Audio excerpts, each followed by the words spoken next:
성경 시편 67편 찾으시겠습니다. 시편 67편입니다.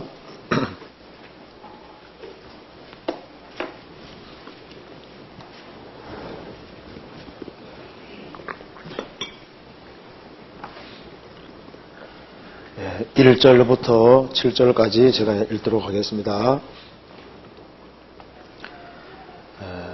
하나님은 우리를 긍휼히 여기사 복을 주시고 그 얼굴빛으로 우리에게 비치사 주의 도를 땅 위에 주의 구원을 만방 중에 알리소서.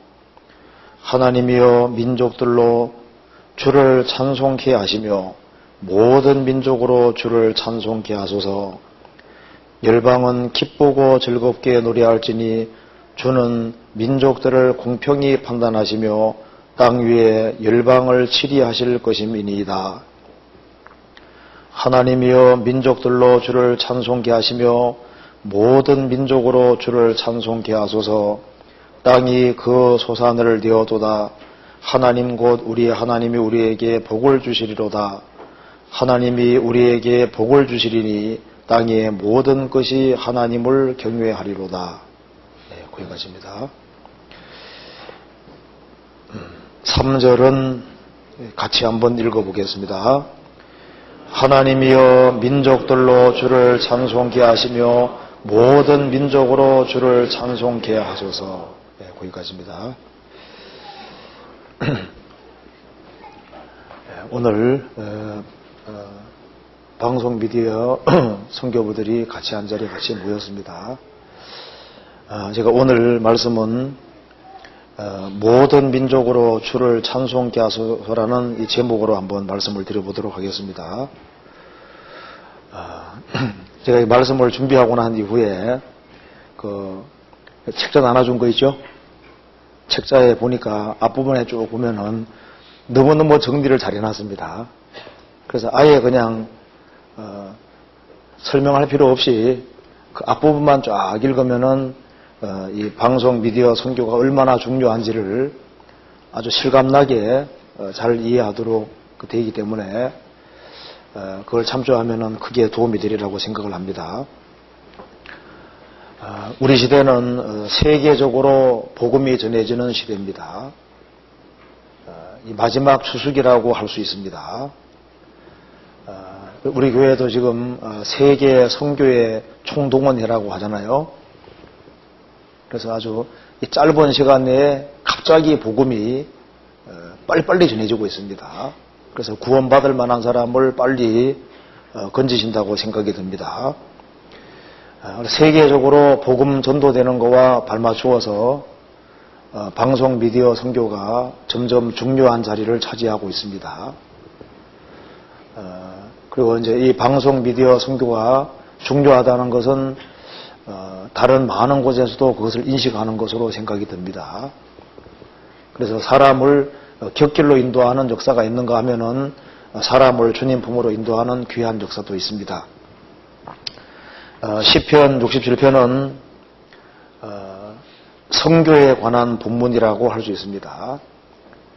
복음이 전 세계적으로 전파되는 그것에 발맞추어서 어떤 일을 해야 될지를 잘 묘사하는 대표적인 장이라고 할 수 있습니다.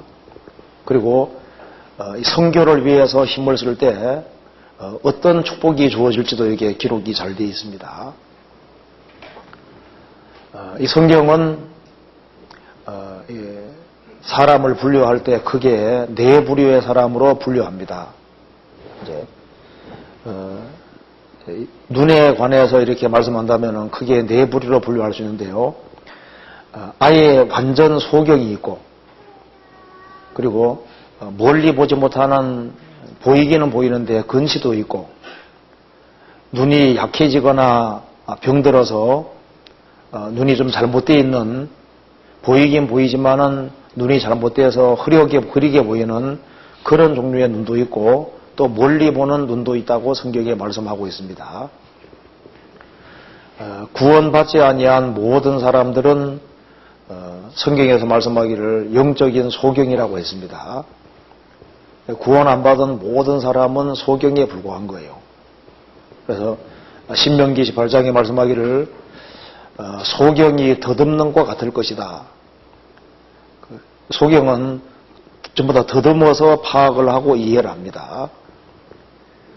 지금 인간이 이룩한 모든 학설은 사실상 소경이 더듬어서 대충 귀 맞춘 거하고 마찬가지예요. 그러니까 학설들은 계속 바뀝니다. 그잖아요. 제대로 된 학설을 찾기가 쉽지가 않습니다. 학설은 계속적으로 바뀌어 나가고, 그리고 이 고정되어 있는 학설을 찾기가 참 어렵잖아요. 이 성경은 눈을 크게 뜨신 완전히 모든 걸 아시는 절대자가 내려준 책입니다. 구원받지 아니한 모든 사람은 소경이고 아무것도 볼 수가 없는 거예요. 그래서 완전 소경이 있는가 하면은 눈은 떴지만은 근시인 사람도 있다고 했습니다. 베드로후서 1장 보면은 이런 것이 없는 사람은 소경이라 원시치 못하고 멀리 보지 못한다. 근시다 그 말입니다. 구원을 받은 사람 중에도 근시가 있을 수 있습니다. 이 멀리를 보지 못하는 거예요. 구원을 받았지만은 자신이 사는 목적이 무엇인지, 무엇을 위해 살아야 될지 그 목적의식이 분명하지 아니하고 그 목적을 분명히 보지 못하고 그것을 위해서 매진하지 않는 사람은 영적으로 근시라고 할 수 있는 겁니다. 자기 현실 문제에 급급해서 눈에 보이는 것에 급급한 사람들, 구원을 받았지만은 그럴 수도 있잖아요. 그런 사람은 눈은 떴지만은 근시라고 할 수 있습니다. 뭔가 비전이 없고 목적의식이 없고 막연하게 생활을 살아가는 사람들은 근시라고 할 수 있는 겁니다. 주님께서 우리를 부르셨을 때 목적이 있습니다.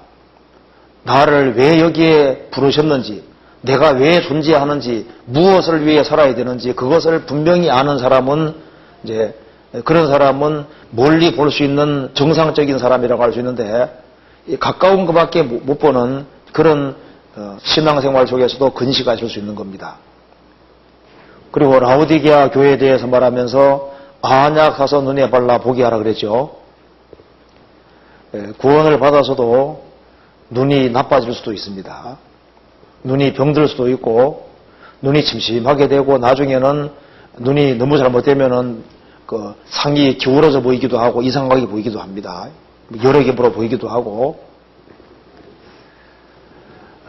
그래서 어떤 사람은 구원을 받았어도 이 눈이 정상적이지 않은 사람도 있는 거예요. 그렇잖아요. 여기에 우리가 구원을 받고 같이 교회 안에 몸담고 같이 신앙생활을 하고 있습니다. 우리가 이런 수련회를 통해서 더 멀리 보고 뭔가 그 아래에서 보는 것과 높은 산에서 보는 건 다르잖아요. 그래서 이 조그만 동네에 사는 사람하고 큰 동네에 사는 사람하고 뭔가 다른 것이 있습니다. 이제 이 마음의 스케일이 다르고 이제 크기가 다른 거예요. 여기 시편 기자는 아주 큰 넓은 마음을 가지고 있습니다. 세계적으로 주의 복음이 전해지기를 간절히 소망하는 기도를 하고 있습니다. 어떤 사람 말합니다. 내 가족 구원받았으니까 됐다. 근데 이웃 사람도 사람입니다. 우리가 텔레비전에 나오는 사람들도 다 사람인 거예요. 근데 우리 복음을 듣지 못하고 죽어가는 사람이 얼마나 많은지 모릅니다. 적어도 한 번씩은 복음을 들려줘야 되는데 한국만 하더라도 복음을 아예 들여보지 못한 사람이 얼마나 많은지 몰라요. 우리가 이 기차 타고 다니면서도 이렇게 옆에 얘기해보면요. 도대체 이 성경을 제대로 배워본 적이 없는 사람이 그렇게 많은 거예요. 우리가 그리스도인으로서 해야 될 역할이 너무나도 중요합니다. 우리가 이번 수련회를 통해서 우리가 하는 일이 결코 작은 일이 아닙니다. 주의 일에 관계되는 것은 어떤 것도 작은 일이 아니기 때문에 우리가 어떤 비전을 가지고 무엇을 준비하고 어떻게 행해야 될 것인지 그것을 충분히 의논하고 연구를 하고 더 큰 마음을 가지고 더 큰 목적의식을 가지고 그리고 더 큰 비전을 가지고 이 행사장을 떠날 수 있다고 한다면은 우리가요 큰 보람을 느낀다고 할 수 있겠습니다. 여기 그냥 막연히 왔다가 가면 별 의미가 없습니다. 여기서 뭔가를 배우고 가야 되는 거예요. 그렇지 않습니까? 새로운 결심을 굳히고 가야 되겠습니다. 시편 67편 1절에 보시겠습니다. 하나님은 우리를 긍휼히 여기사 복을 주시고 그 얼굴빛으로 우리에게 비치사. 먼저 하나님은 우리를 긍휼히 여기사 복을 주시고, 긍휼히 여기사 복을 주시고, 이 복이 무슨 복일까요? 하나님의 긍휼로 얻는 복이 무엇일까요? 바로 구원의 복을 가리킵니다. 2절에 주의 도를 땅 위에 주의 구원을 만방 중에 알리소서. 주의 도, 주의 구원이란 말이 나와 있죠. 그래서 하나님은 우리를 긍휼히 여기사 복을 주시고, 하나님의 긍휼히 여김으로 참으로 복을 받은 사람은 어떤 복을 받았을까요? 바로 구원의 복입니다. 먼저 남에게 복음을 전해주기 위해서는, 이웃에게 전해주고 세계 사람에게 전해주기 위해서는 먼저 자신부터 긍휼을 얻어야 되고 자신부터 복을 받지 않으면 안 되는 겁니다. 누가복음 18장에 세리는 가슴을 치면서 말했습니다. 하나님이여 불쌍히 여기옵소서 나는 죄인이로소이다. 그 세리는 하나님의 긍휼과 자비를 구했고 그래서 주님께서 의롭다고 하셨습니다. 바로 긍휼로 말미암아 얻는 복이 바로 구원입니다. 누가복음 23장에 두 강도가 처음에는 예수님을 욕을 했습니다. 그런데 그 강도 중에 한 사람은 죽기 직전에 회개했잖아요. 예수여 당신의 나라에 마실 때 나 좀 생각해 주십시오. 나 좀 불쌍히 주십시오. 예수님 말씀하시기를 오늘 너가 나와 함께 낙원에 있으리라. 하나님의 주님의 긍휼로 말미암아 당장 십자가 위에서 구원을 받았습니다. 여기 우리를 긍휼히 여기사 복을 주시고 긍휼로 말미암아 주어지는 복이 무슨 복입니까? 바로 이 구원의 복인 겁니다. 그래서 우리가 먼저 구원의 복을 확실히 받아야 됩니다. 미가서 7장을 찾아보시겠습니다.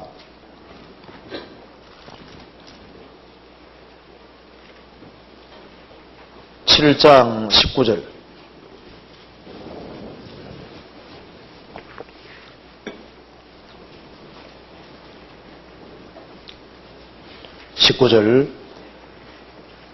같이 읽어보겠습니다. 다시 우리를 긍휼히 여기사 주셔서 우리의 죄악을 발로 밟으시고 우리의 모든 죄를 깊은 바다에 던지시리이다. 다시 우리를 긍휼히 불쌍히 여기셔서 우리의 죄악을 발로 밟으시고 우리의 모든 죄를 깊은 바다에 던지시리이다. 그래서 참으로 주의 긍휼을 입은 사람은 죄짐이 떨어지는 거예요. 에베소서 2장을 찾아봅시다. 에베소서 2장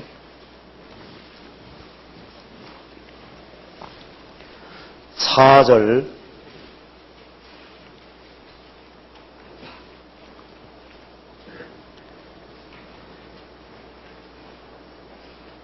긍휼에 풍성하신 하나님이 우리를 사랑하신 그 큰 사랑을 인하여 허물로 죽은 우리를 그리스도와 함께 살리셨고 너희가 은혜로 구원을 얻은 것이라. 긍휼에 풍성하신 하나님이 우리를 사랑하신 그 큰 사랑을 인하여, 긍휼히 여기는 사랑입니다. 허물로 죽은 우리를 그리스도와 함께 살리셨고 너희가 은혜로 구원을 얻은 것이라. 우리를 불쌍히 여기사 복을 주시고, 그 복이 무슨 복입니까? 우리가 영적으로 살리심을 받고 구원 얻은 것이 바로 그 복인 거예요. 디도서 3장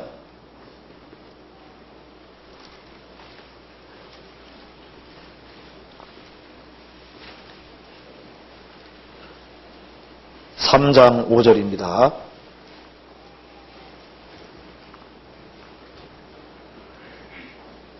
우리를 구원하시되 우리의 행한 바 의로운 행위로 말미암지 아니하고 오직 그의 긍휼하심을 조차 중생의 씻음과 성령의 새롭게 하심으로 하셨나니, 오직 하나님의 긍휼하심을 조차 하나님이 불쌍히 여기실 때 중생 거듭남이 이루어집니다. 하나님이 나를 불쌍히 여기실 때 중생이 일어나서 죄 씻음이 이루어지고 성령이 들어오심으로 그 사람이 새 사람이 되는 것이 있습니다. 그래서 이 하나님의 긍휼로 구원을 받지 아니한 사람은 선교를 감당할 수 없습니다. 주의 긍휼로 구원을 경험하지 아니한 사람은 교회 안에서 봉사할 자격이 없습니다.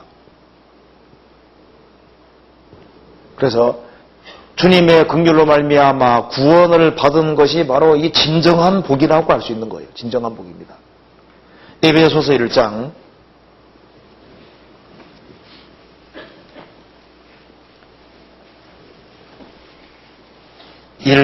3절입니다.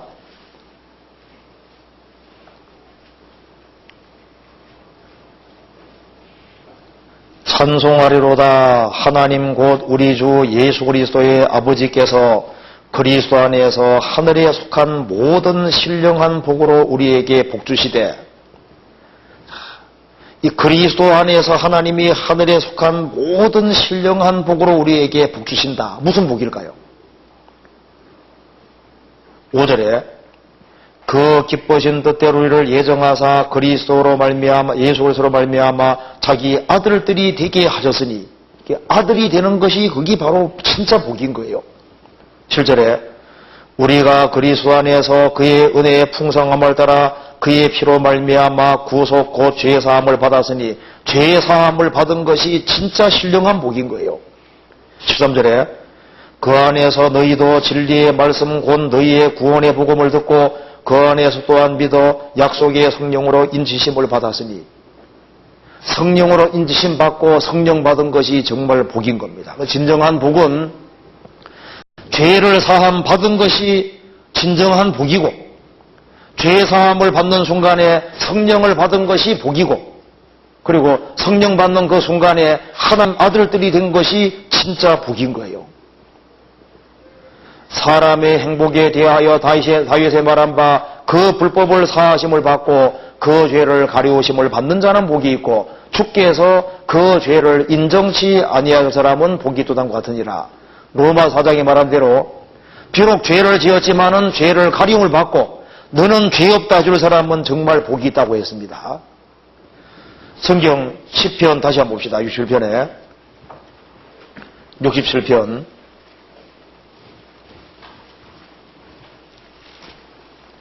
1절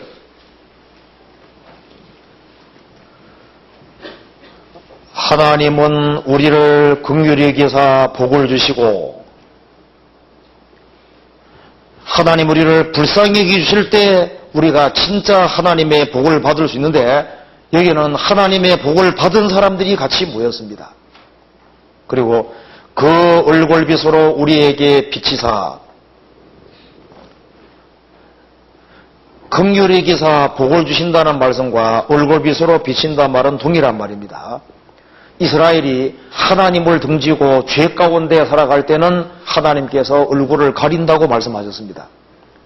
하나님께서 이스라엘 백성들에게 얼굴을 가리고 빛을 비춰주지 아니하실 때 이스라엘 역사는 고통에 들어가게 되고 멸망으로 들어가게 되고, 오로지 요란함과 그리고 거기에는 아무런 빛이 없고 소망이 없는 흑암 상태가 되어버린 겁니다.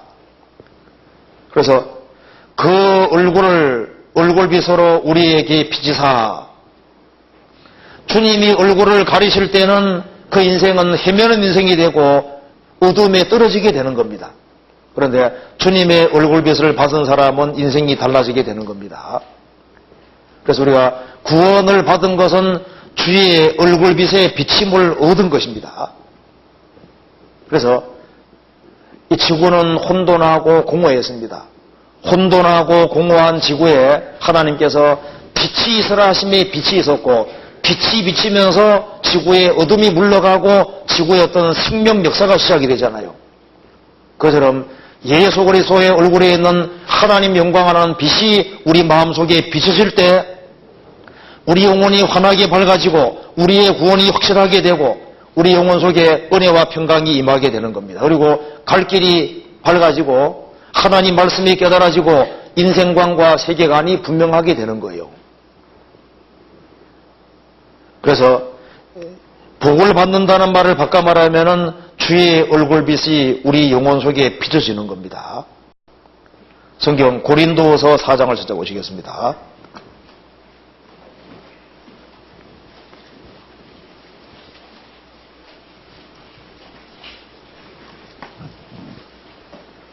(4장) 6절입니다.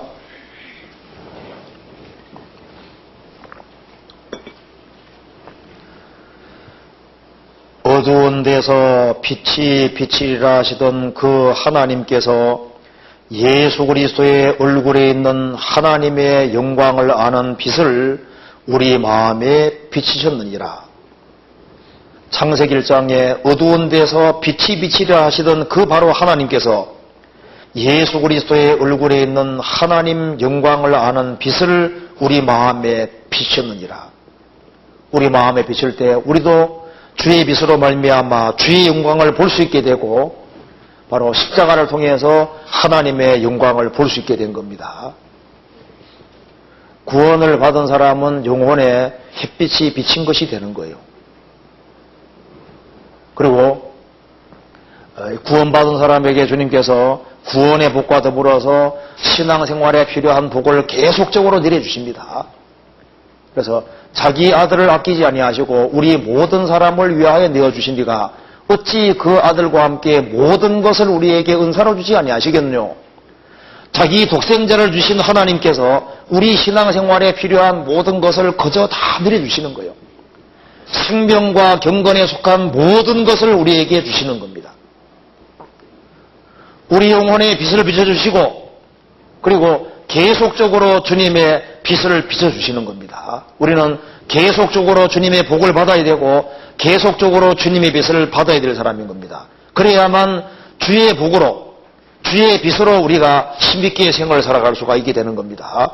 민수기 6장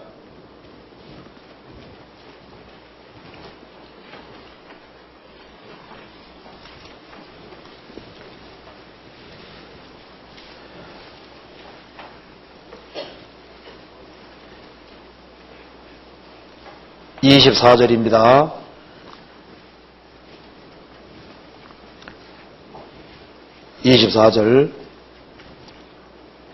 여호와는 내게 복을 주시고 너를 지키시기를 원하며 여호와는 그 얼굴로 내게 비치사 은혜 베푸시기를 원하며 여호와는 그 얼굴을 내게로 향하여 드사 평강 주시기를 원하노라 할지니라 하라.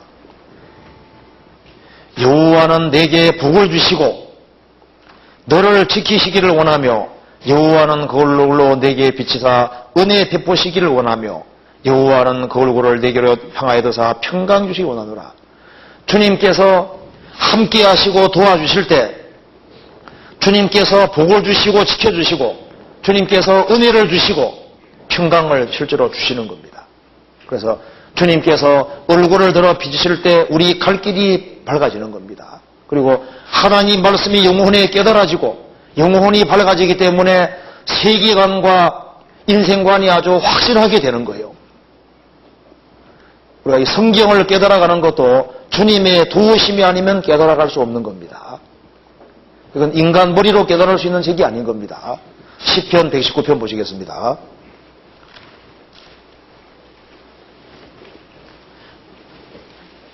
(130절입니다)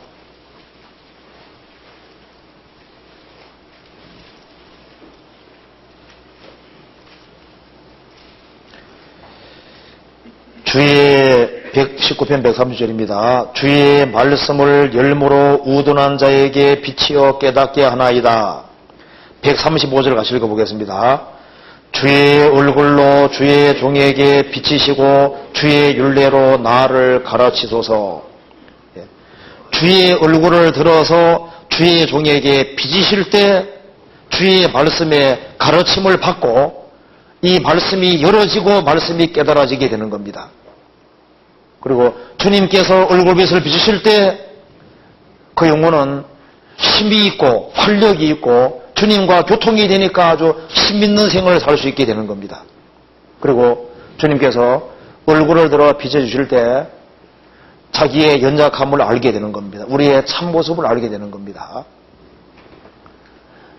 햇살이 아주 강하게 들어올 때 보면은 먼지가 얼마나 많은지 알 수 있잖아요. 주의 빛을 강하게 받을 때 우리의 참모습을 보게 됩니다. 우리가 얼마나 죄인된지도 더 알게 되고 우리 죄가 얼마나 많은지도 느끼게 되고 은혜가 얼마나 큰지도 깨달아가고 그렇기 때문에 감사가 커지게 되는 거예요. 주의 빛을 받은 사람이 또 다른 사람들을 비출 수 있는 사람이 되는 겁니다. 우리는 주님께 빛을 받은 만큼만 비출 수 있고 주님께 받은 만큼만 줄 수 있는 거예요. 이사야 60장 찾아보시겠습니다. 자, 1절부터 3절까지 같이 읽어보겠습니다. 일어나라 빛을 발하라 이는 내 빛이 이르렀고 여호와의 영광이 내 위에 임하였음이니라. 보라 어두움이 땅을 덮을 것이며 캄캄함이 만민을 가려우려니와 오직 여호와께서 내 위에 임하실 것이며 그 영광이 내 위에 나타나리니 열방은 내 빛으로 혈왕은 비치는 내 광명으로 나오리라. 일어나라 빛을 발하라 이는 내 빛이 이르렀고 그 빛 대신 예수님이 그 한 사람 영혼 속에 임할 때 그 사람은 빛을 발할 수 있습니다. 이 교회 안에도 주님의 빛이 임하고 주님이 주장하실 때 빛을 발할 수 있게 되는 거예요. 보라 어두움이 땅을 덮을 것이며 캄캄함이 만민을 가르게 될 것이다. 얼마 후에 이 지구는 완전한 어둠에 잡히게 됩니다. 어둠의 권세에 잡히게 되고 세상은 완전히 헤매게 되고 심판을 받게 되는 겁니다. 자, 그 전에 구원받을 만한 사람을 빨리빨리 인도해야 됩니다. 그래서 주의 빛을 발할 때 열방은 내 빛으로 열왕은 비치는 내 광명으로 나오리라. 복음이 전해지고 그리고 어두움이 땅을 완전히 덮게 될 겁니다. 자, 시편 60편 다시 한번 봅시다. 67편 1절입니다.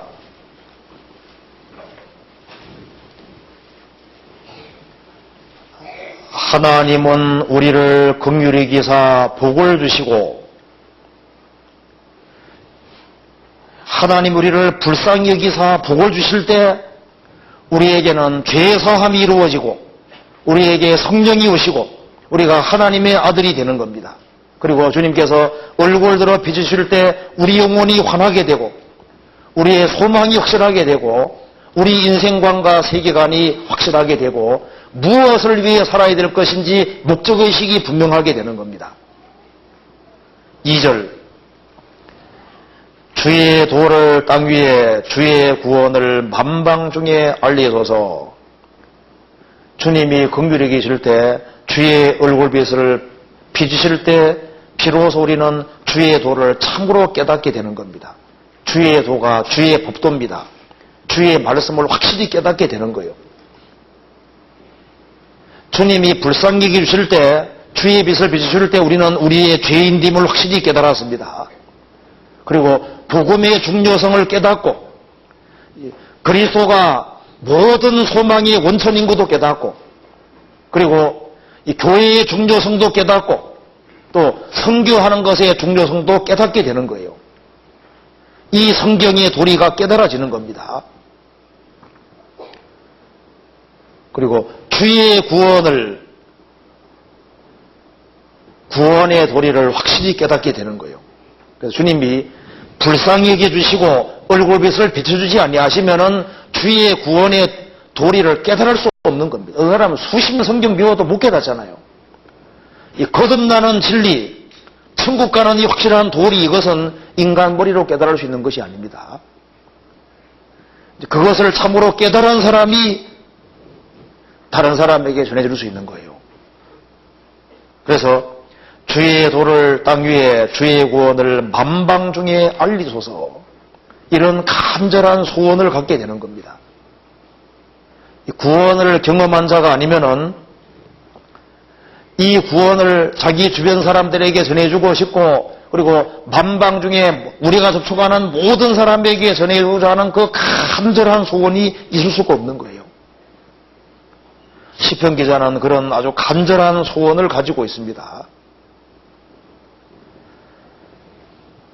주의 얼굴에 빛을 비침받을 때 이 성경 전체는 예수님을 얘기하는 것이 목적이라는 걸 확실히 깨닫게 되고, 예수님이 길이고 진리요 생명이라는 걸 확실히 깨닫게 됩니다. 그리고 이 성경 전체는 그리스도를 증거하는 것이 맞다는 것을 새롭게 인식을 하게 되고, 그리고 이 성경이 풀려가고 이해가 되기 시작하는 거예요. 성경 전체는 그리스도를 얘기하는 것이 목적입니다. 자, 이거 한번 잠깐 볼까요? 여기에 성경 이 느헤미야 3장에 보면은 문이 나옵니다. 이거 한번 잠깐 보실까요? 느헤미야 3장에 보면은 문이 나오는데 10개의 문이 기록이 되어 있습니다. 느헤미야 3장 보면은 제일 처음에는 양문이 나오고, 다음에 음문이 나오고, 그 다음에 옛문이 나오고, 그 다음에 골짜기 문이 나오고, 그 다음에는 분문이 나오고, 그 다음에 샘문이 나오고, 그 다음에는 수문, 마문, 동문, 한빛관문, 이렇게 해서 10개가 나옵니다. 물론 문이 더 여러 개 있을 텐데 딱 10개가 이게 성경에 기록이 되어 있는데요. 예수님께서 내가 문이니 이렇게 말씀하셨죠. 이 문도 예수님의 그림자가 됩니다. 그러니까 성경 자체는 어쨌든 예수님 증거하는 것이 목적인 거예요. 자, 정리를 해보면은 양문은 뭘 가리킬까요? 구원의 문이 되시는 그리스도입니다. 내가 문이니 누구든지 나로 말미암아 들어가면 구원을 얻게 될 것이다. 그리고 음문은 물고기 문입니다. 예수님 말씀하시기를 제자들에게 말씀하셨죠. 나를 따라오너라, 내가 너희로 사람 낚는 어부가 되게 하리라. 전도하기 위해 오신 그리스도입니다. 전도하기, 예수님께서 말씀하셨죠. 나는 전도하기 위해 왔다고 계속 말씀하셨습니다. 예수님은 도를 전하기 위해 오셔서 주님의 도를 전함으로 사람을 구원시키기 위해 오신 거예요. 그리고 옛문은 뭐겠습니까? 옛문은 진리 되시는 그리스도. 예수 그리스도는 어제나 오늘이나 영원토록 동일하시니라. 동일하신 그리스도입니다. 옛문. 그리고 골짜기 문은 내려가는 곳입니다. 골짜기 문. 겸손하신 그리스도, 낮아지신 그리스도입니다. 예수님께서는 자신 주시고 십자가에 죽기까지 복종하셨습니다. 자신을 완전히 낮추신 분이잖아요. 그리고 분문은 배설물을 처리하는 분입니다. 버리는 곳입니다. 히브리 3장에 예수님은 영문 밖에서 우리를 위해서 십자가 지고 고난받았다고 했습니다. 우리를 위해서 십자가에서 버림받으신 그리스도 모습이잖아요. 그럼 예수님이 가시고 난 이후에 샘문은 오순절에 성령을 보내주신 그리스도의 그림자입니다. 그래서요, 요한복음 4장에서 사마리아인에게 말씀하셨죠. 이 물을 먹는 자마다 다시 목마르니와 내가 주는 물을 먹는 자는 영원히 목마르지 아니하리니 속에서 영생하도록 솟아나는 샘물이 되리라. 예수님이 오순절에 성령 보내주셨습니다. 그리고 수문은 어떻게 됩니다? 우리를 정결케 하시는 그리스도잖아요. 우리를 깨끗하게 하시는 그리스도입니다. 물로 씻는 것 같이 말씀으로 깨끗하게 하사 우리를 정결케 하시는 그리스도 모습이잖아요. 그리고 마문은 재림하시는 그리스도 모습입니다. 보라, 뱅바와 탐자가 있으니 그 이름은 충신과 진실이라.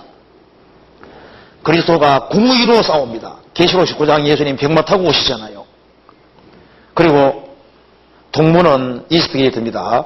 동문은 이스라엘 사람들은 지금 동문을 피해서 시켜놨잖아요. 메시아가 동문 통해 들어온다고 믿고 있습니다. 영광을 가지고 들어오시는 그리스도입니다. 그래서 그리스도께서 영광을 가지고 들어오셔서 천년왕국 이루시는 그리스도잖아요. 그 재림, 영광 가지고 오시는 그리스도 모습입니다. 한빛 간부는 영역본에 보면은 인스펙션 게이트라고 한 것이 있습니다. 검열의 문입니다. 인스펙션.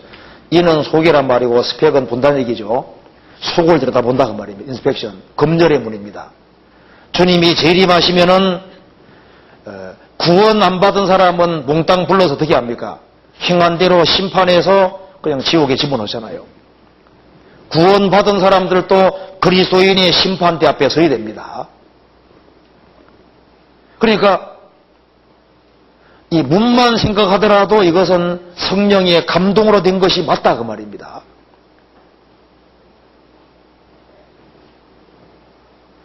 우리 신앙생활 속에서도 마찬가지입니다. 우리 신앙생활과 관련시킨다면은 양문이 뭐겠습니까? 우리 신앙생활 속에서는 자기의 구원 문제를 확실히 하는 것이 양문 건축하는 거잖아요. 우리 신앙생활 속에서도 우리가 영혼을 건지기 위해 사는 목적을 확실히 하는 것이 업문 건축하는 걸 겁니다.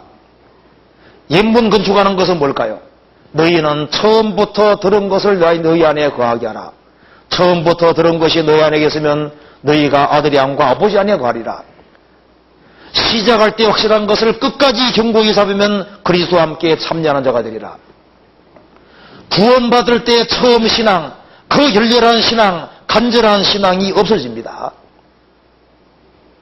그 처음 것을 확실히 붙잡아야 됩니다. 그래서 그리스도를 믿고 서로 사랑하고 사랑하는 가운데 또 복음 전해 나가는 그 근본적인 진리를 계속 붙잡아야 되는 거예요. 우리 신앙생활 속에서도 우리가 주님과 함께 낮아지는 길을 걸을 때 골짜기문 세우는 게 될 겁니다.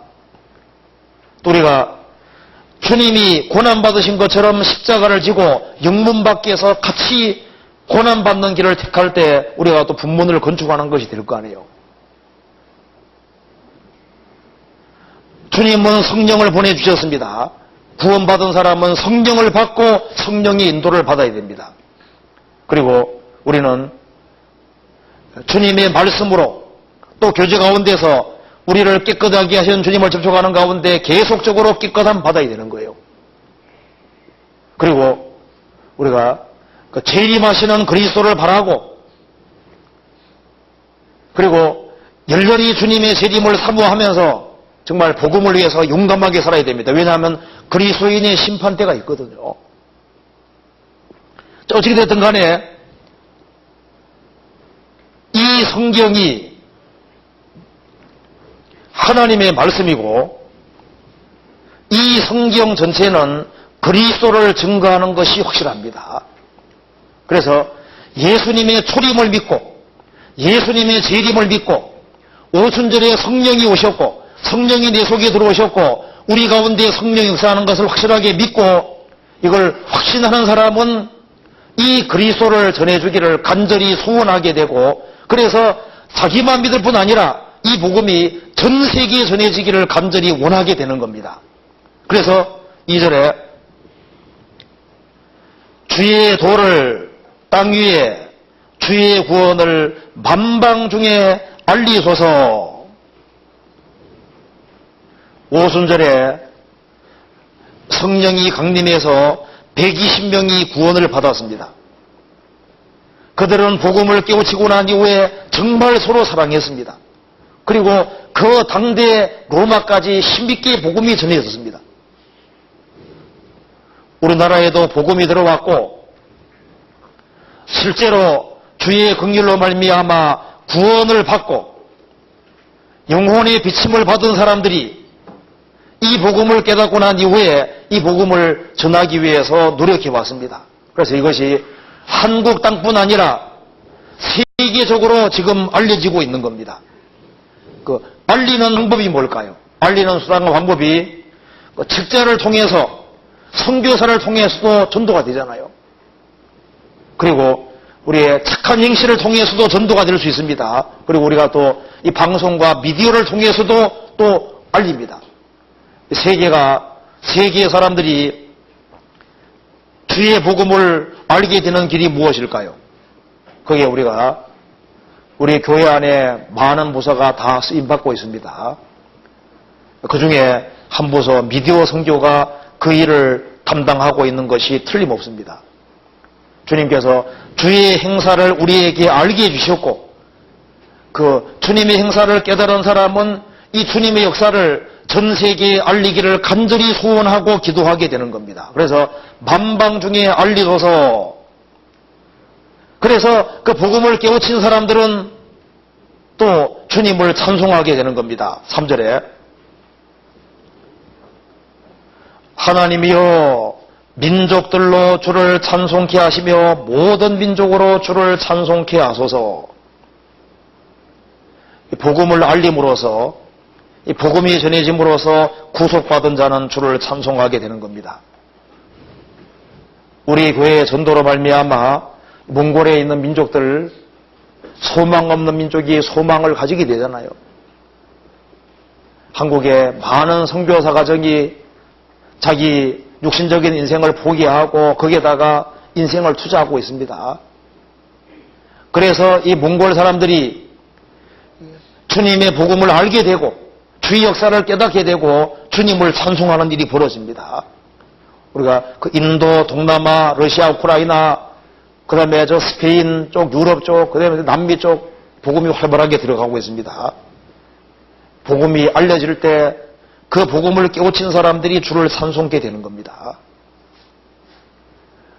그 선교의 역할을 우리 교회가 그것을 감당하고 있고 또 우리의 많은 부서들이 그걸 담당하고 있고 그 중에 아주 중요성이 점점 커지는 것이 방송 미디어 선교입니다. 그렇잖아요. 그리고 이제 이 방송 미디어 선교에 대해서는 그 책자에 너무 자세히 잘 돼 있으니까요. 네, 뭐 자세하게 제가 고른 안 해도 알겠습니다. 그래서 우리가 모든 민족으로 주를 찬송케 할 그런 사명이 우리에게 주어져 있습니다. 그래서 주의 긍휼히 여김을 얻은 사람이 알림으로써 다른 사람들이 찬송하게 되는 겁니다. 먼저 사도들이 그 길을 걸어갔습니다. 120명의 사도들이, 120명 사람들이 한꺼번에 성령을 받았습니다. 그들은 정말 사랑했습니다. 그리고 그들이 순교하는 정신으로 살았고, 그래서 그 당대 복음이 활발하게 전해져서 로마까지 복음이 순식간에 전해지게 됐습니다. 제가 성경에 누가복음 10장에 보면 이런 말씀이잖아요. 70명의 제자들이 예수님께 돌아와서 말했습니다. 주여, 주의 이름으로 귀신들도 항복하더이다. 예수님 말씀하시기를 귀신들이 너희에게 항복하는 것으로 기뻐하지 말고 너희 이름이 하늘에 기록된 것으로 기뻐하라 그러거든요. 70명의 사람에게는 너희 이름이 하늘에 기록된 것으로 기뻐하라고 했습니다. 그래서 이 사람들이 어떻게 살다가 주님 앞에 갔을까 하고 알아보니까 전 복세의 순교사회에 보면은 70명이 하나같이 다 순교했다고 나옵니다. 예수님께서 12명 제자에게 말씀하셨죠. 너희가 깨끗하니라. 그러나 다는 아니다. 한 사람은 예외였습니다. 70명에게는 너희 이름이 하늘에 기록된 것으로 기뻐하라. 그들이 천국이 있을 것이기 때문에 그렇게 말씀하신 겁니다. 초대교회 당시에 복음을 위해서 많은 사람들이 희생하고 순교해서 복음이 전해졌습니다. 여기 성경 사도행전 16장 찾아봅시다. 사도행전 16장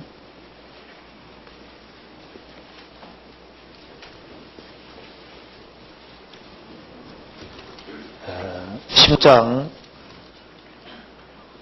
6절 보시겠습니다.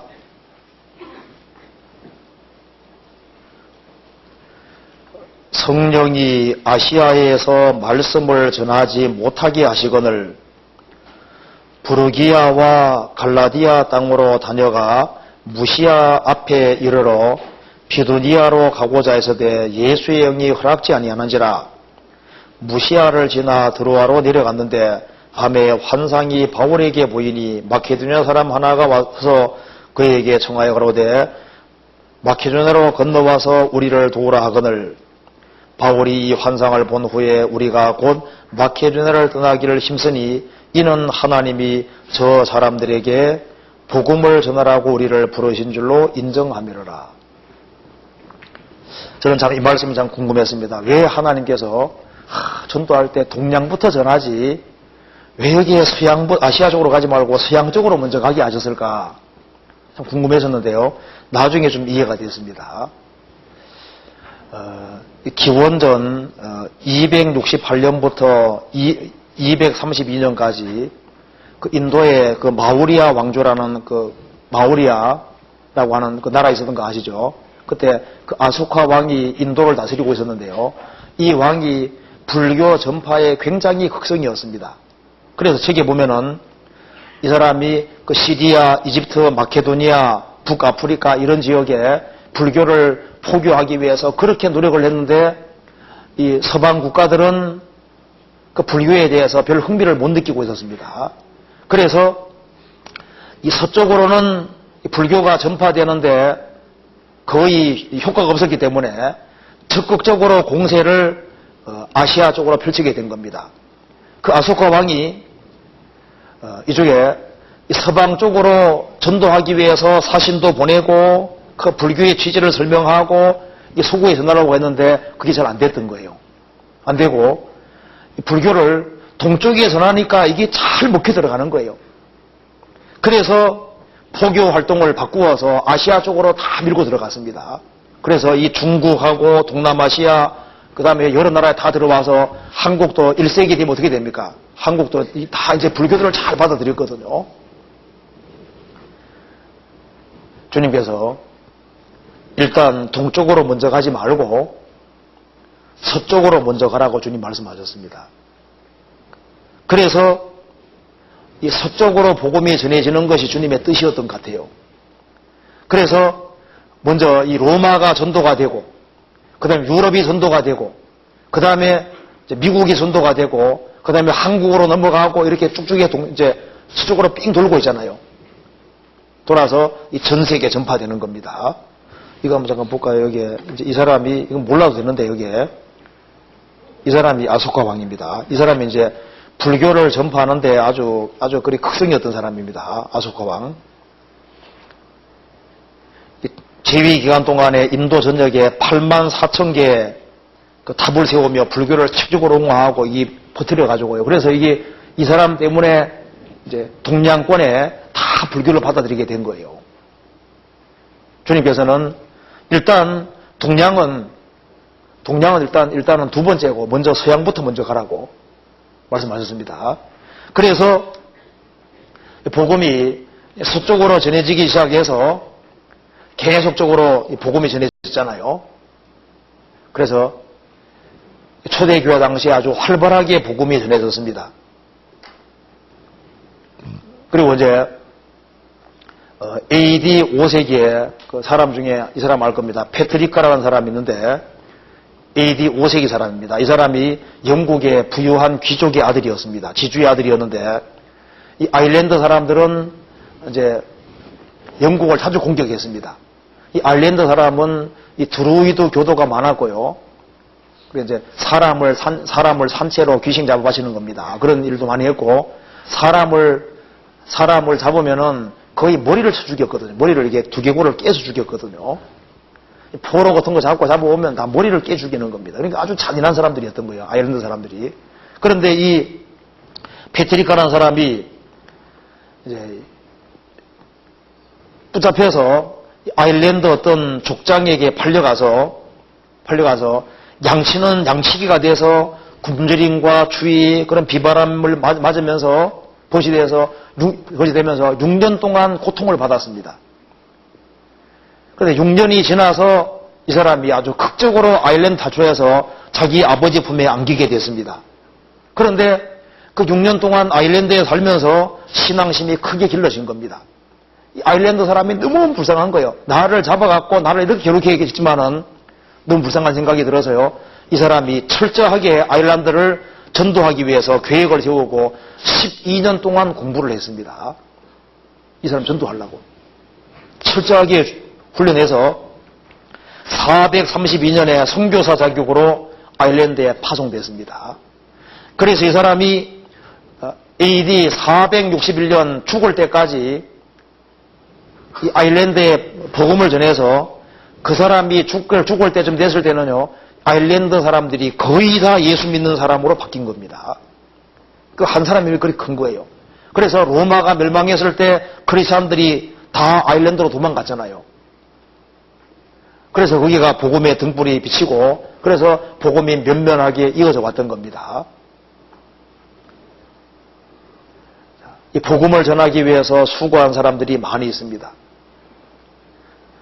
루터는 자기 구원 문제를 해결하기 위해서 3년 동안 성경과 씨름을 하고 아우구스티누스의 저서를 읽으면서 정독한 결과 영혼에 뜨거운 물이 타오른 겁니다. 아, 내가 깨달은 이 복음 진리가 확실하다. 그래서 요한 베첼이라는 사람이 면죄부를 팔 때 이 사람이 이렇게 루터가 이렇게 생각했습니다. 하나님이 원하실진데 나는 그의 드럼을, 테첼의 드럼을 기필코 부숴버리고 말리라. 테첼이 드럼 치고 다니면서 면죄부 선전했거든요. 그래서 95개 저 반박문을 걸고 그래서 마침내 종교개혁으로 나게 되잖아요. 루터의 전도로 유럽의 절반이 개신교로 돌아섰습니다. 이 복음을 위해서 인생을 투자한 사람들이 많습니다. 그런데 그 사람들의 인생이 먼저 복음을 확실히 깨닫고 이 복음을 만방중에 알리고자 하는 그 간절한 열망을 가진 사람들이 많이 있었던 거예요. 진젠돌포 백작도 주님의 십자가 그림 앞에서 나는 너를 위해 죽었는데 너는 뭘 하고 있느냐? 그 그림 앞에서 자기 인생을 굴복시켰습니다.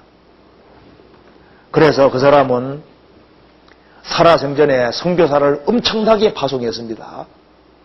그 세계적으로 복음을 전했잖아요. 그 진젠돌포 영향으로 요한 웨슬레가 결국 구원받은 겁니다. 지금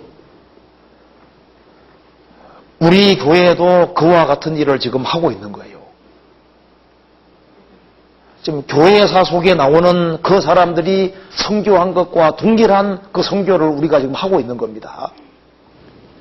영국의 그 헤딩턴 감독 같은 경우는 아프리카에 전도 가서 그 우간다에 전도 가서 식인종에 전도라 가서 잡아먹혔잖아요.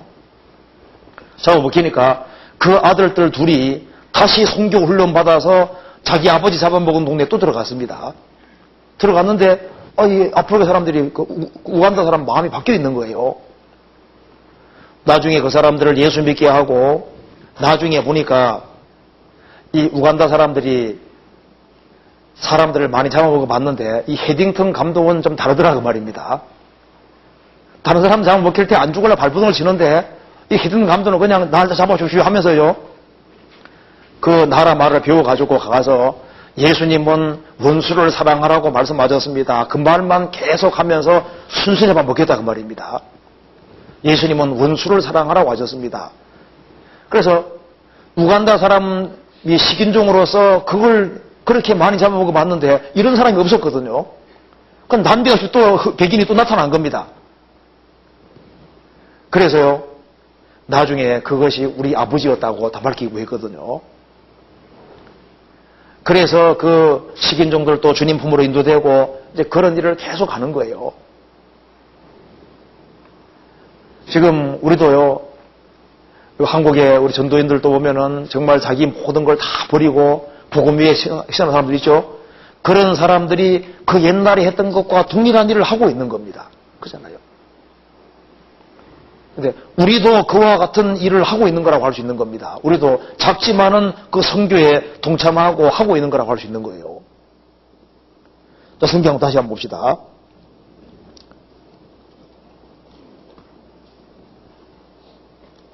시편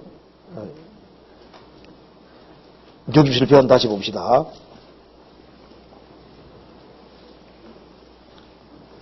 67편 4절입니다. 열방은 기쁘고 즐겁게 노래할지니 주는 민족들을 공평히 판단하시며 땅 위에 열방을 치리하실 것임이니이다. 자, 왜 이렇게 선교를 반드시 해야만 되는 걸까요?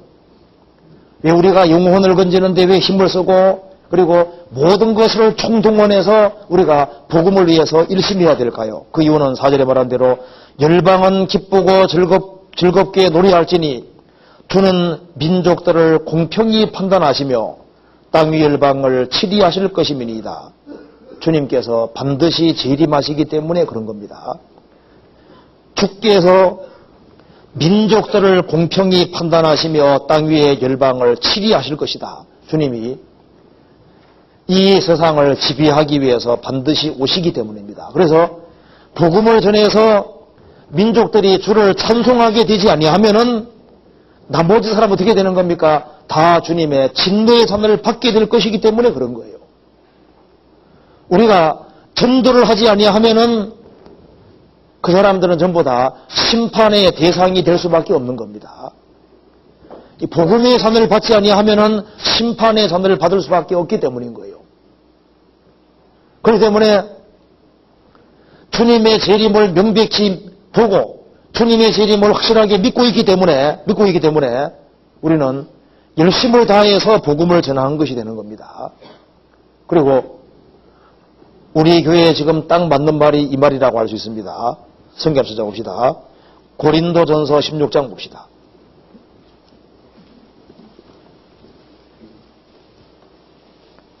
(16장 9절)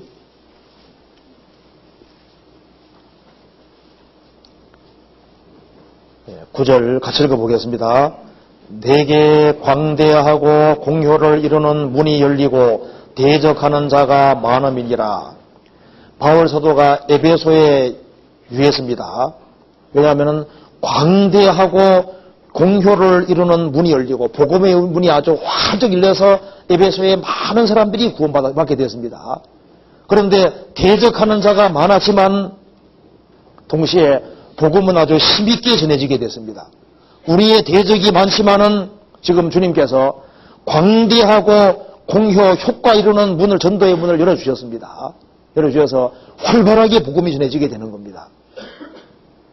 요한계시록 3장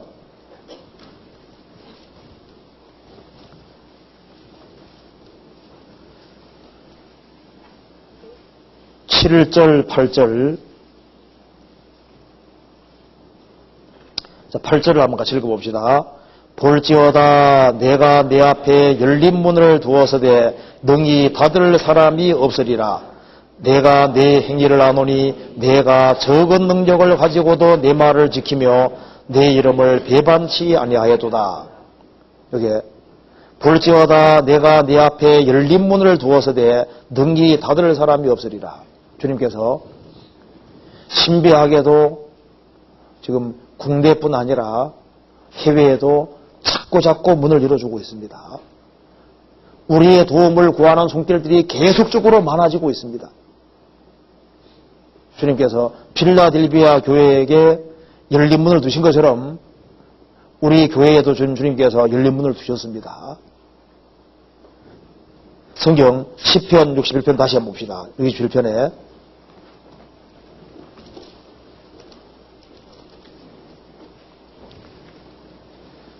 5절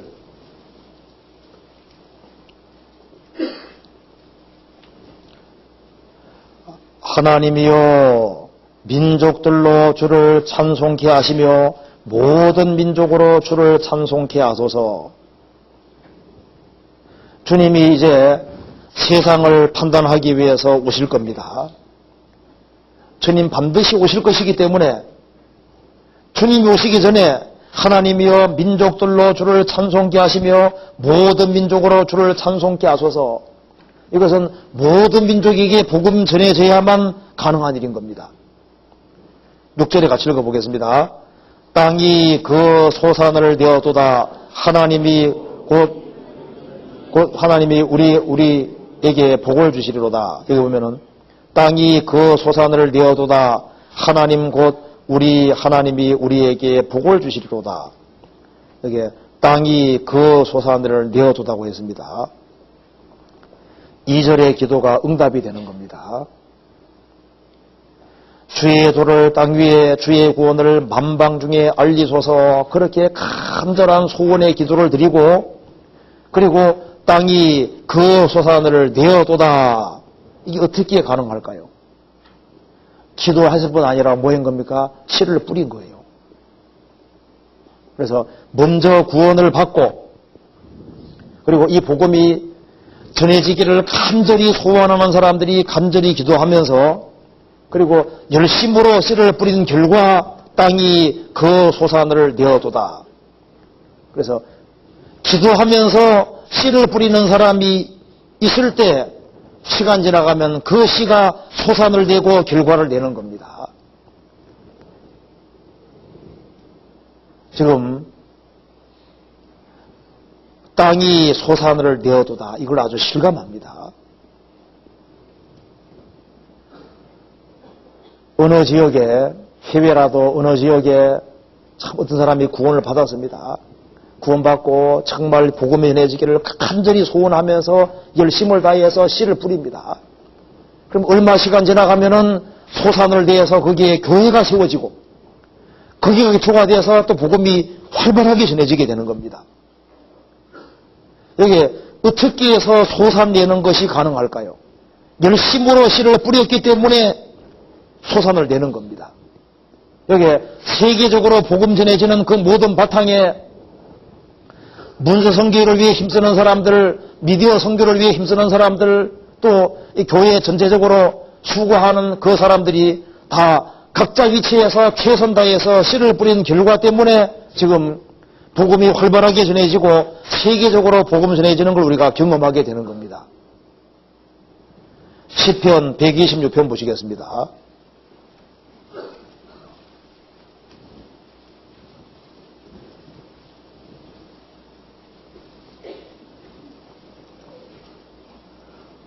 (5절) (6절입니다) 5절 6절 같이 읽어보겠습니다. 눈물을 흘리며 씨를 뿌리는 자는 기쁨으로 거두리로다. 울며 씨를 뿌리러 나가는 자는 정령 기쁨으로 그 단을 가지고 돌아오리로다. 자, 이 말씀의 뜻은 이스라엘 민족이 바벨론 포로 잡혀갔습니다. 70년 만에 해방됐습니다. 70년 만에 해방됐을 때 스룹바벨과 여호수아가 돌아와서 성전을 짓는데 아주 죽을 고생을 했습니다. 눈물을 흘리면서 씨를 뿌려서 기어코 성전을 만들었잖아요. 그 다음에 느헤미야 팀이 또 와서 성벽을 또 증축해 성벽을 만들었습니다. 그래서 성전을 만들고 성벽을 건축하니까 하고 그런 눈물 흘리는 일이 있고 씨를 뿌리는 일이 있었기 때문에 그 다음에 신앙적인 큰 부흥이 있었고 주변 나라에까지 영향을 미치게 됐던 겁니다. 우리도 마찬가지인 겁니다. 미가서 7장 찾아봅시다.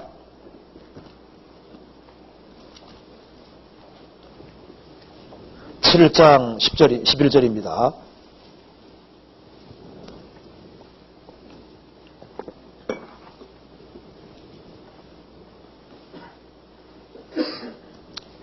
(7장) 11절 내 성벽을 건축하는 날 곧 그날에는 지경이 넓혀질 것이라. 이스라엘이 눈물을 흘리면서 바벨론 포로 잡혀갔던 사람들이 저 멀리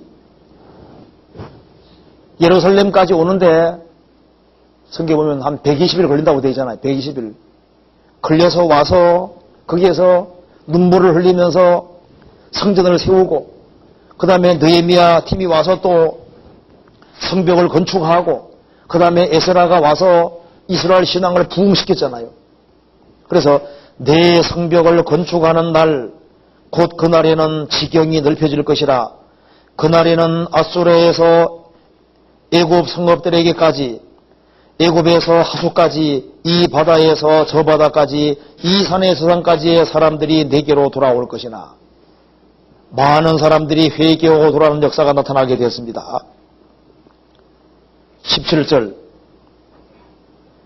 그들이 뱀처럼 티끌을 핥으며 땅에 기는 벌레처럼 떨며 그 좁은 구멍에서 나와서 두려워하여 우리 하나님 여호와께로 돌아와서 주로 인하여 두려워하리로다.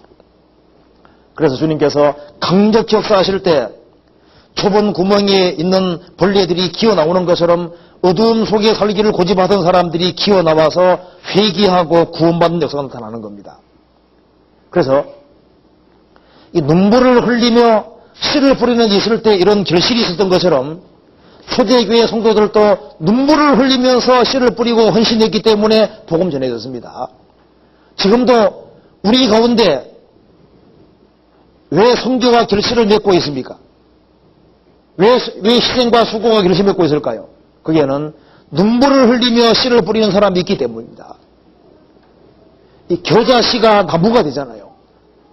우리의 그 조그만 희생과 수고가 상상도 하지 못할 큰 역사를 거두고 있습니다. 이게 소산을 내어도다 손내고 있습니다. 그래서 우리가 실제적으로 결실을 위해서 구체적으로 한번 생각을 해봅시다. 땅이 소산을 내어도다.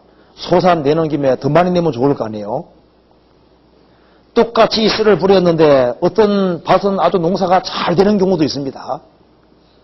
어떤 곳은 씨를 뿌렸는데 농사를 안 되는 곳도 있잖아요. 그게 그만큼 더 큰 정성이 들어가고 더 노력이 기울어지면 더 좋은 결과가 나올 수 있습니다. 땅이 소산을 내어도다. 실제적으로 결실을 위해서는 여기에 계신 모든 분들이 확실하게 구원의 확신이 있어야 됩니다. 구원의 확신이 있어야 되고, 또 한 가지는 내가 지금 봉사하고 있는 일이 실제적으로 하나님 앞에서 정말 필요한 것이라는 그 확신이 필요한 거예요. 우리가 희생하고 수고하는 그 모든 것에서 내가 현재 있는 위치가 주님이 내게 허락하신 위치고 내 달란트와 재능을 사용하시려고 한다는 그 확신이 필요합니다. 그죠? 그리고 그것이 주님이 내게 맡기신 일이고, 주님께서 내가 가지고 있는 달란트와 재능을 활용하시는 것이 사실이고, 그리고 그로 말미암아 다른 사람이 유익을 받는 것이 확실한 사실이라는 확신이 있을 때 힘있게 할 수 있는 거예요. 그냥 설렁설렁 해서 될 게 없습니다. 그래서 먼저는 구원의 확신이 필요하고, 또 한 가지는 우리 교회가 주님이 세우신 교회고 주님께 쓰임받는 교회가 확실하고 우리의 복음이 확실하고 내가 봉사에 몸담고 있는 그 봉사 부서가 주님의 허락하심 속에서 되어진 부서임이 확실하고 나도 그 속에서 이익을 감당하고 있는 것이 사실이라는 확신이 필요합니다. 그래야만 거기에서 희생하고 수고하고 충성할 수 있고 더 많은 수고를 할 수 있는 거예요. 그렇지 않겠어요? 그리고 이제 이 방송과 미디어 선거의 아주 중요성을 깨우쳐야 됩니다. 내가 하는 일이 중요한 일이구나를 깨우쳐야 됩니다. 그래서 그 중요한 일이라는 것을 깨우치기 위해서 제가 한 가지만 들어보겠습니다. 이 구약 성경에 보면은 아합과 엘리야가 나오잖아요. 근데 아합은 이세벨에 충동되어서 어떻게 됐습니까? 충동되어서 가장 악명 높은 왕이 됐습니다. 그런데 엘리야 선지자는 하나님의 성령에 충동됨으로써 가장 훌륭한 사람이 됐습니다. 그런데 우리 시대에 이 이세벨 역할을 하는 것이 뭐냐? 그것이 바로 미디어입니다. 미디어가 지금 이세벨 같은 역할을 해서 사람들로 하여금 격길로 가기에 계속 부추깁니다. 우리는 그래서 미디어가 그만큼 아주 강력한 영향을 가지고 있는 거예요. 우리는 그것을 어떻게 하든지 활용을 최대한 잘해서 사람들을 주님께로 충동시키고 주님께로 이끄는 그 역할을 하는데 이것이 중요한 역할을 한다는 인식이 필요한 겁니다. 그래야만 자기 일을 소중하게 생각하는 거예요. 성경 한번 찾아봅시다. 열왕기상 21장.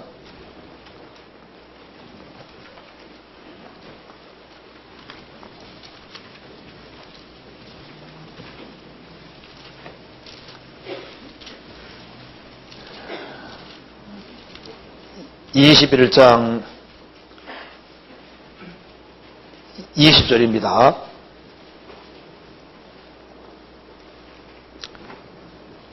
아합이 엘리야에게 이르되 나의 대적이여 내가 나를 찾았느냐 대답하되 내가 찾았노라 내가 스스로 팔려 여호와의 보시기에 악을 행하였으므로 아합은 스스로 자기 자신을 스스로 팔아버렸다고 했습니다.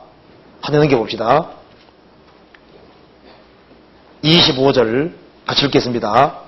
예로부터 아합과 같이 스스로 팔려 여호와 보시기에 악을 행한 자가 없으면 저가 그 안에 이세벨에게 충동되었음이니라. 아합은 좀 온순한 사람이라고 할 수도 있습니다. 마음이 약한 사람입니다. 그런데 이 아내를 잘 못 얻었어요. 이세벨이 바알과 아세라 숭배의 골수분자입니다. 그래서요, 시돈 왕 엣바알의 딸로서 이 여자는 이스라엘 백성들로 하여금 전부 다 바알과 아세라 숭배를 하게 하기 위한 아주 원대한 꿈과 계획을 품고 아합 왕과 정략 결혼을 한 거예요. 그리고 이 아합 왕을 가진 말로 유혹해서 계속 충동시켜서 하나님과 멀어지게 만들고 과감하게 악을 행하게 만들고 이스라엘 백성들로 하여금 하나님을 격질로 할 겸 계속 충돌한 자가 이 마귀입니다. 여기 이세벨인데 지금 여기에 이세벨과 같이 사람들을 마음을 충동질시켜서 주님과 멀어지게 하고 주님을 대적하게 만들고 그 역할을 하는 대표적인 것이 뭐예요? 마귀가 지금 미디어 매체를 이용해서 사람들을 충동질시키고 득길로 가게 만들고 하나님 앞에서 멸망시키려고 계속해서 하고 있는 거예요. 그리고 사람은 눈에 물질로 되어 있기 때문에 사람 육체를 가지고 있으니까 눈에 보이는 것에 민감하다는 걸 알거든요. 그래서 이 눈에 보이는 매체들을 이용해서 사람들 마음을 완전히 틀어서 지옥으로 끌고 가려고 하는 겁니다. 그래서 여기에 이세벨이 충동하는 것처럼 이 방송과 미디어 매체가 그런 일을 하고 있기 때문에 우리는 이것을 최대한 이용해서 사람들의 마음을 주님께로 붙잡게 해서 주님께 열심히 할 수 있도록 이제 그렇게 부추기는 이 부분에 대해서 연구를 하고 기도를 하고 생각을 해야 됩니다. 그렇게 해서 이 자연물을 또 유심히 관찰하는 것이 하나님이 만들어 온 자연물을 유심히 관찰하는 게 좋을 거 아니에요. 그래서 사람들로 하여금 하나님을 생각할 수 있는 그런 것들을 자꾸 생각을 해야 됩니다. 예를 들면 잠자리하고 그 비행기를 비교해 보면요, 잠자리 같은 비행기 못 만들잖아요. 그 잠자리와 비행기를 딱 비교해놓고 잠자리는 수직으로 이동이 가능하잖아요. 그런 비행기는 지금도 없거든요. 그러니까 과학이 최고로 발달한 우리 시대에도 이 잠자리 같은 비행기 못 만듭니다. 이 바다 속에 청새치는 130km 달릴 수 있잖아요. 130km로. 물속에서 그렇게 빨리 달리는 건 놀라운 겁니다. 백곰은 32km 밖에 있는 냄새도 맡을 수 있다고 하잖아요. 우리가 이 하나님께서 만드신 만물에 대해서 최대한 유심히 관찰하는 것이 필요합니다. 이 벌이 육각형으로 집 짓는 것도 보세요. 정말 놀랍잖아요. 우리가 사람들의 마음을 주님께로 인도하기 위해서 어떻게 하면 사람들의 마음이 주님을 자꾸 생각하게 될까? 주님을 의지하게 될까? 그런 것을 항상 연구하고 생각하면서 있으면은 주님께서 어떤 식으로 하면은 사람 마음을 주님께 이끌지에 대한 그런 아이디어를 주실 거 아니에요. 새 중에서 물대새 종류 보면 어떤 새는 이제 둥지가 이렇게 있으면은 자기 새끼 쪽으로 어떤 짐승이 다가오면 자기가 이제 비틀비틀 합니다. 일부러 붙잡히려고. 그러면 둥지 쪽에 안 오잖아요. 비틀비틀 하고 도망가는 것을 합니다. 쫓아오거든요. 그럼 상나라 가는 거예요. 별 새들도 다 있고 할 때 신기한 것이 많습니다. 그래서 이 하나님께서 만들어 놓으신 이 만물을 정말 유심히 관찰을 하고 어떤 것을 재료로 하면은 정말 이게 사람에게 도움이 될까 그런 것을 자연물에 대해서 연구를 해야 됩니다. 지금 사람들은 어떻게 하면 사람을 더 많이 타락시킬까 연구하잖아요. 우리 어떻게 하면은 사람들을 주님 품으로 더 많이 인도할 수 있을까? 이제 그걸 자나깨나 그걸 연구하는 사람이 있는 거예요. 그리고 이 성경의 어떤 증거들을 더 자세히 좀 이렇게 말씀 들으면서 연구를 해서 요걸 따가지고 하면은 성경을 증거하는 데 좀 도움이 되겠다 그런 거잖아요. 자나깨나 그런 걸 생각하는 사람은 주님께서 그런 것에 대한 아이디어를 주시는 거예요. 그리고 이 성경 예언 성취에 대해서 말씀 들어서면 이걸 어떻게 표현하면 좋을까? 그걸 연구를 하고 창의력을 가지고 주님이 지혜 주시기를 기도하면 주님께서 도와주실 거 아니에요. 그리고 사람의 마음을 가장 붙잡는 건 십자가이기 때문에 어떻게 하면 그리스도를 잘 표현할 수 있을까? 요즘 예수님을 부정하는 사람들이 많은데 예수님이 있었다는 그 역사적인 증거들이 많이 있잖아요. 그런 것들을 사람들이 예수님에 대한 의혹 같은 것도 빨리빨리 해소시켜주고 제가 이번에 한번 상담할 때 어떤 분 예수님 진짜 있었냐고 얘기하더라고요. 그래서 제가 그 인터넷에서 딱 받아놓은 거 딱 보여줬거든요. 보여주니까 타키투스라는 역사학자가 그리스도라는 분이 있었는데 티베리우스 황제 때 그 빌라도가 파송된 빌라도 치하에서 극단적인 형벌을 받았고 이것이 이스라엘에서부터 지역에서 로마까지 퍼지고 있다고 하는 것 자체를 이방에서 기록해놨거든요. 그거 한번 딱 보여주니까 성경 누가복음 3장에 보면은 나오잖아요. 3장에 보면은 티베리우스 치하 때 본디오 빌라도가 총독으로 있을 때 예수님 오신 것이 딱 나오거든요. 우리는 구원 안 받은 사람을 전도하기 위해서 어떻게 하든 간에 구원 안 받은 사람들이 주님을 믿고 구원받는 데 도움이 되는 걸 아주 적극적으로 찾고 연구하잖아요. 그처럼 이 방송 미디어 선교부에 속하는 사람들은 서로서로가 어떻게 하면은 좀 더 효과적으로 사람들이 주님 품으로 인도될 것인가. 그리고 눈에 보여주는 게 큰 영향을 미치니까 그걸 자나깨나 연구하는 사람들이 많아지면요. 큰 역사를 발휘할 수 있습니다. 그리고 어떤 좋은 소재가 있으면은 요걸 얘기해주면은 구원받은 사람에게 큰 도움이 되겠다. 불신자에게 도움이 되겠다. 이렇게 하면 사람이 쉬워지겠다. 그런 좋은 것들이 있잖아요. 덕이 되는 것들. 그런 것들을 서로 의견으로 교환하고 그렇게 하는 게 필요할 겁니다. 그리고 성경책이 아니라 할지라도 예를 들면 이런 경우 있잖아요. 당랑지부 들어보셨죠? 안 들어보셨는가요? 당랑이 사마귀입니다. 당랑 사마귀의 도끼 붙자. 춘추 전국시대 때 장공이라는 사람이 이제 수레를 타고 다 가고 있는데, 그리고 보니까 수레 앞에요. 사마귀 한 마리가 탁 이렇게 싸우려고 덤비는 거예요. 바퀴 바로 앞에서. 가까이 가니까 탁 덤비려고 하는 겁니다. 그게 힘도 없는 소리잖아요.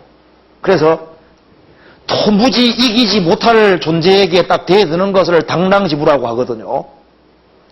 그러면 그런 것이 있으면은 이거 하나님 앞에 이용하면 되잖아요. 지금 인간이 하나님께 덤비는 것은요, 당당지부 똑같은 거잖아요. 그 거대한 수레가 있는데 그 사마귀 한 마리가 싸우려고 덤비는 거요. 그 어리석은 거잖아요. 거대하신 하나님 앞에 어떻게 인간이 싸울 수 있겠습니까? 그럼 우리가 좋은 책을 읽든 어디든 아이디어를 얻으면 이걸 활용해가지고 어떻게 하든 간에 표현을 해서 인간이 하나님을 대항하는 건 어리석다고 하는 것을 그러니까 생각을 해야 돼요. 생각해서 어떻게 하든 간에 사람에게 도움이 될 수 있도록 그걸 연구를 해야 됩니다. 연구를 하고 또 연구하고 생각하고 기도하면요, 주님께서 아주 탁월한 지혜, 좋은 지혜를 주실 거 아니에요. 성경 시편 61편 다시 봅시다.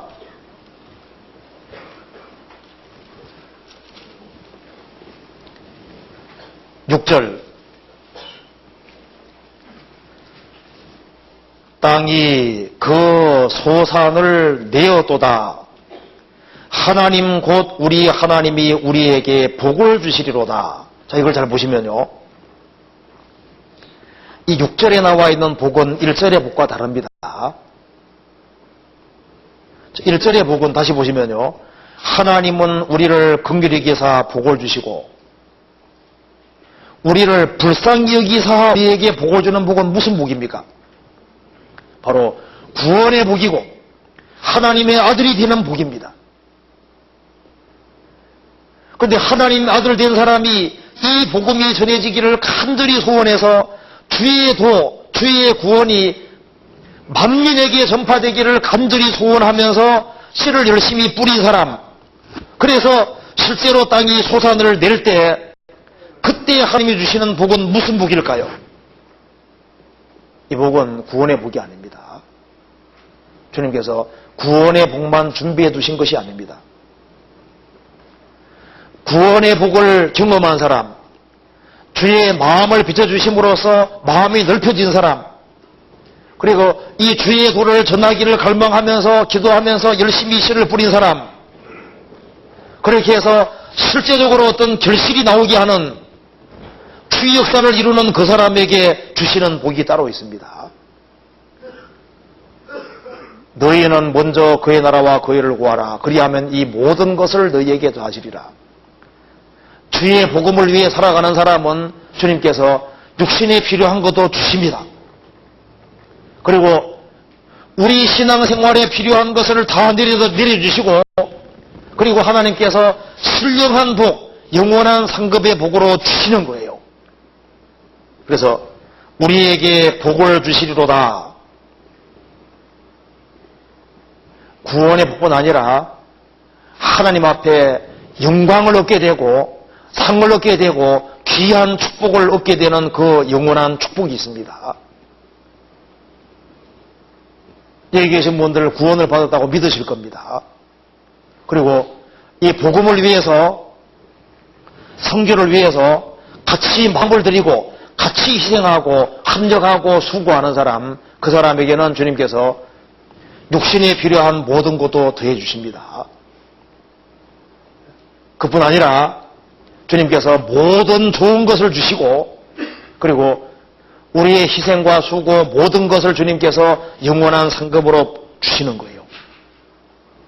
성경 찾아봅시다. 시편 34편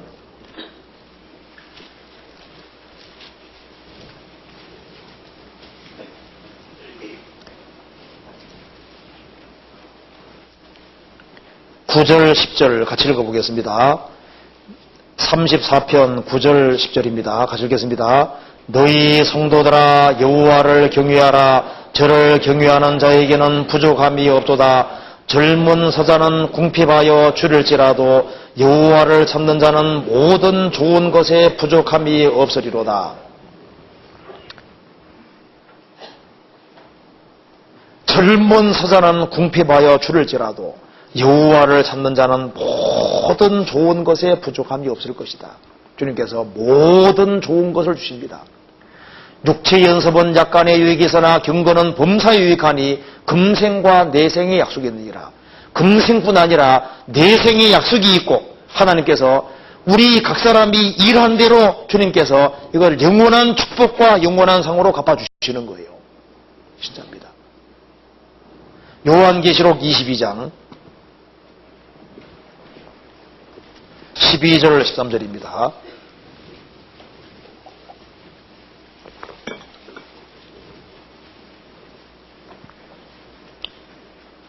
같이 읽어보겠습니다.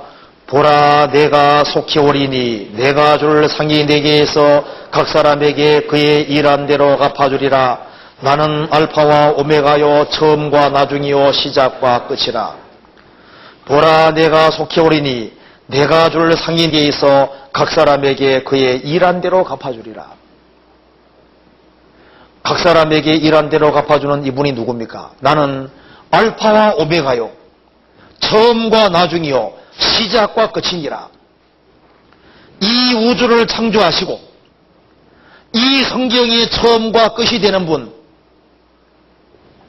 우리의 모든 것이 되는 바로 그분이 주시는 상입니다. 그 상이 있는 거예요. 주님께서 복을 주신다고 말씀하셨습니다. 그 복이 있어요. 성경 10편, 67편 다시 한번 봅시다. 67편.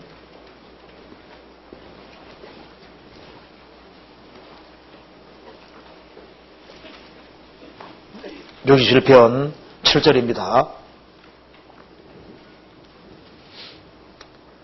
6절 다시 보시면은 땅이 그 소산을 이었도다. 하나님 곧 우리 하나님이 우리에게 복을 주시리로다.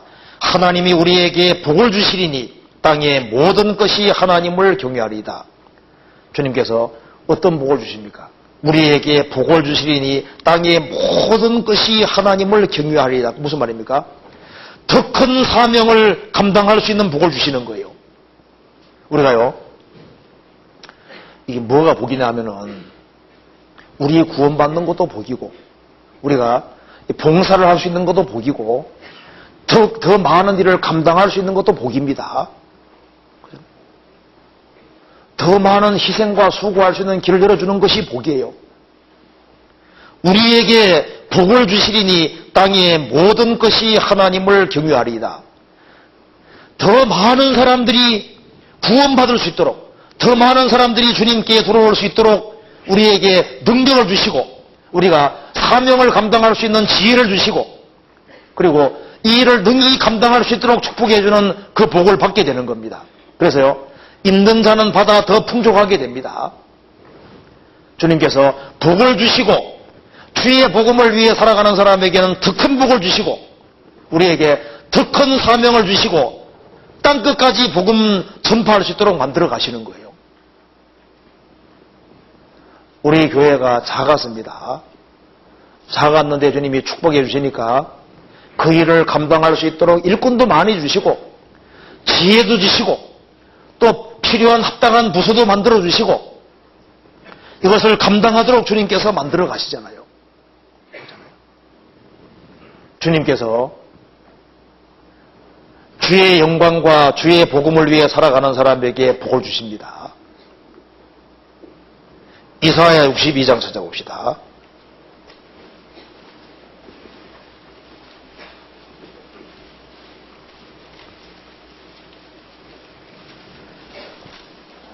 (6절입니다) 6절, 7절 같이 읽겠습니다. 예루살렘이여, 내가 너의 성벽 위에 파수꾼을 세우고 그들로 종일 종야에 잠잠치 않게 하였느니라. 너희 여호와로 기억이 하시는 자들아, 너희는 쉬지 말며 또 여호와께서 예루살렘을 세워 세상에서 찬송을 받게 하시기까지 그로 쉬지 못하시게 하라. 이게 말씀했습니다.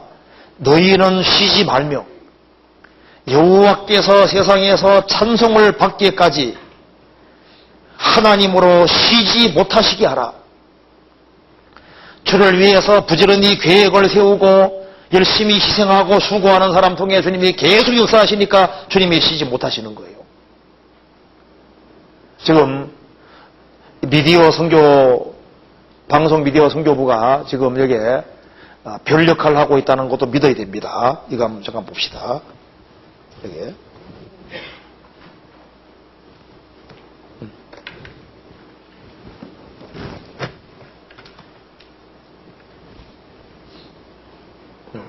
여기.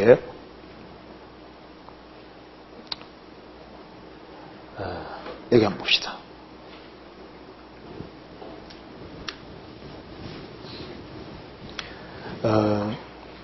이 동방박사를 주님께로 인도한 별이 있죠.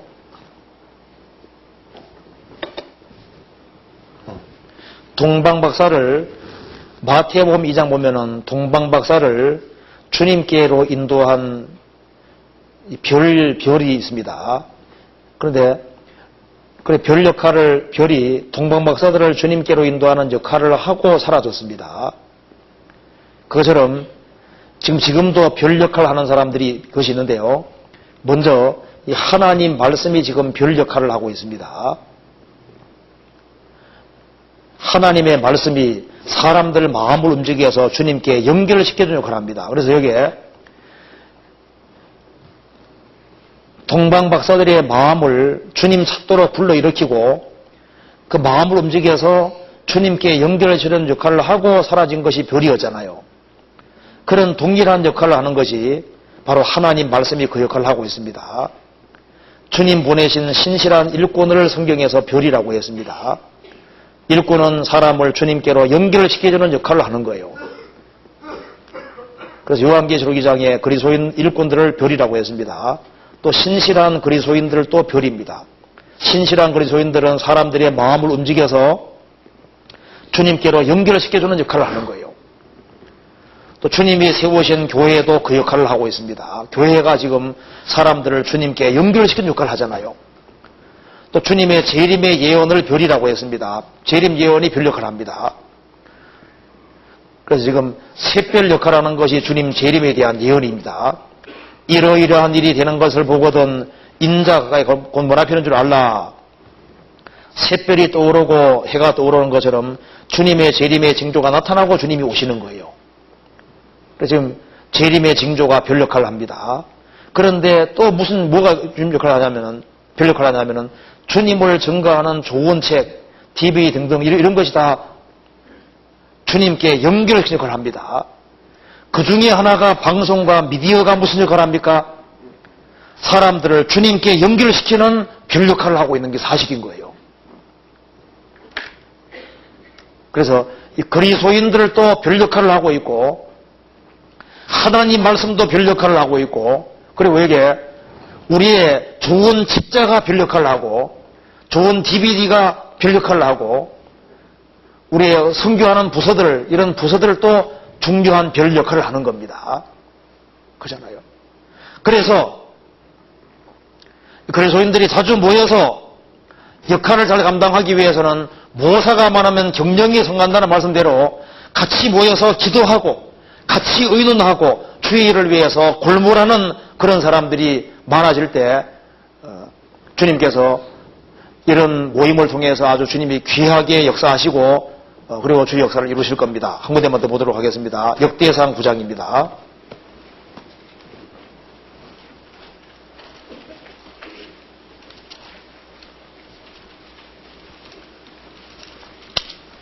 역대상 9장 23절입니다. 23절.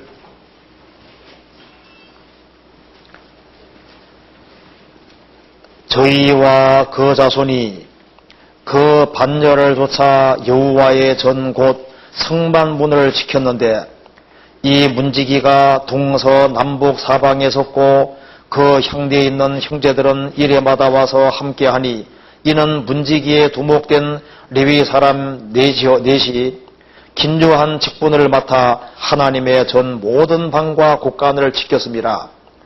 저희는 하나님의 전을 맡은 직분이 있으므로 전 사면에 유하며 아침마다 문전한 책임이 있었더라.